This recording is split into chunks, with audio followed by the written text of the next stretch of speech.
തളിപ്പറമ്പിൽ വഖഫ് ഭൂമിയുമായി ബന്ധപ്പെട്ട അവകാശ തർക്കം വീണ്ടും വിവാദത്തിലായിരിക്കുകയാണ്.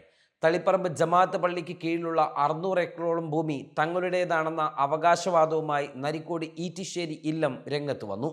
പൂർവികർ വാക്കാൽ ലീസിന് നൽകിയതാണ് ഈ ഭൂമിയെന്നും CDMEA കോടതിയിൽ നൽകിയ ഹർജിയിൽ ഇക്കാര്യം സൂചിപ്പിക്കുന്നുണ്ട് എന്നും ഇല്ലത്തിന്റെ അവകാശികൾ പറയുന്നു.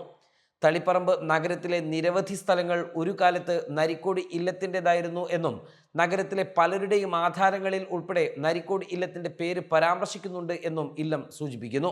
തങ്ങളുടെ മുൻ തലമുറ ഇല്ലത്തിൻ്റെ ഭൂമി പാട്ടം നൽകിയതല്ലാതെ വഖഫ് ബോർഡിന് ഭൂമി നൽകി എന്നത് കേട്ടുകേൾവി പോലും ഇല്ലാത്ത കാര്യമാണ്.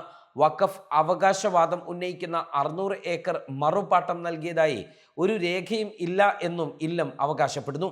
അതേസമയം തളിപ്പറമ്പ് സർ സെയ്ദ് കോളേജ് ഉൾപ്പെടെയുള്ള സ്ഥാപനങ്ങളുടെ നടത്തിപ്പുകാരായ കണ്ണൂർ ഡിസ്ട്രിക്ട് മുസ്ലിം എഡ്യൂക്കേഷണൽ അസോസിയേഷൻ CDMEA കോടതിയിൽ നൽകിയ ഹർജിയിൽ 25 ഏക്കർ ഭൂമി വഖഫ് ഭൂമി അല്ല എന്നും നരിക്കോട് ഇല്ലത്തിൻ്റേത് ആണ് എന്നും പറഞ്ഞത് വിവാദമാവുകയും പിന്നീട് തിരുത്തുകയും ചെയ്തിരുന്നു.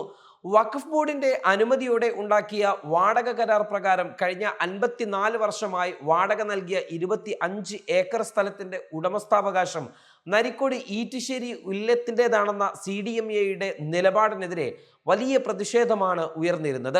കേന്ദ്ര സർക്കാർ കൊണ്ടുവന്ന വഖഫ് ഭേദഗതി നിയമത്തെ പിന്തുണയ്ക്കുന്ന നിലപാടാണ് സർ സയ്യിദ് കോളേജ് ഉൾപ്പെടെയുള്ള വിദ്യാഭ്യാസ സ്ഥാപനങ്ങളുടെ മേധാവികളായ CDMEA സ്വീകരിക്കുന്നത് എന്നാണ് തളിപ്പറമ്പ് മഹല്ല് വഖഫ് സ്വത്ത് സംരക്ഷണ സമിതി ഭാരവാഹികളുടെ പ്രധാന ആരോപണം. എന്നാൽ ആരോപണങ്ങൾ അടിസ്ഥാനരഹിതമാണ് എന്നാണ് CDMEA ഇപ്പോൾ പറയുന്നത്.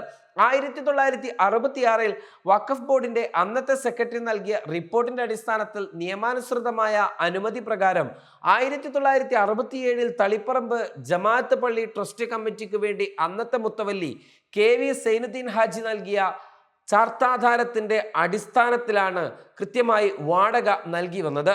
CDMEAയും സർ സെയ്ദ് കോളേജും അനുബന്ധ സ്ഥാപനങ്ങളും നടത്തി വരുന്നത് എന്നും ഇവർ പറയുന്നു.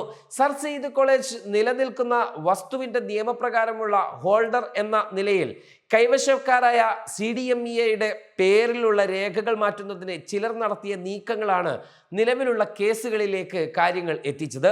തളിപ്പറമ്പിലെ RDO മുമ്പാകെ നിലവിലുള്ള കേസിൽ വിധി പറയുന്നതുവരെ വിഷയത്തിൽ നടപടി ഉണ്ടാകരുത് എന്ന ആവശ്യത്തോടെ CDMEA ഹൈക്കോടതിയെ സമീപിച്ചപ്പോൾ സമർപ്പിച്ച സത്യവാങ്മൂലത്തിലാണ് സ്ഥലത്തിന്റെ അവകാശി നരിക്കോട് ഇല്ലമാണ് എന്ന പരാമർശം കടന്നുകൂടിയത്.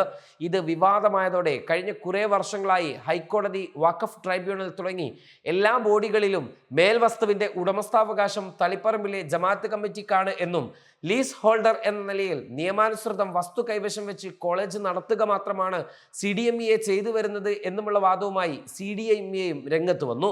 സ്ഥലത്തിന്റെ ഉടമസ്ഥർ നരിക്കോട് ഇല്ലമാണ് എന്ന പരാമർശം അഭിഭാഷകരുടെ ഭാഗത്തു നിന്ന് ഉണ്ടായ പിഴവാണ് എന്നും തിരുത്തൽ ഹർജി നൽകിയിട്ടുണ്ടെന്നും CDMEA വ്യക്തമാക്കി.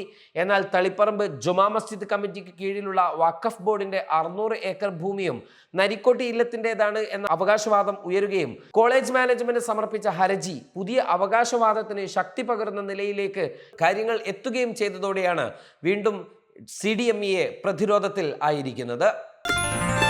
Waytonikah.com, the exclusive Muslim matrimonial site.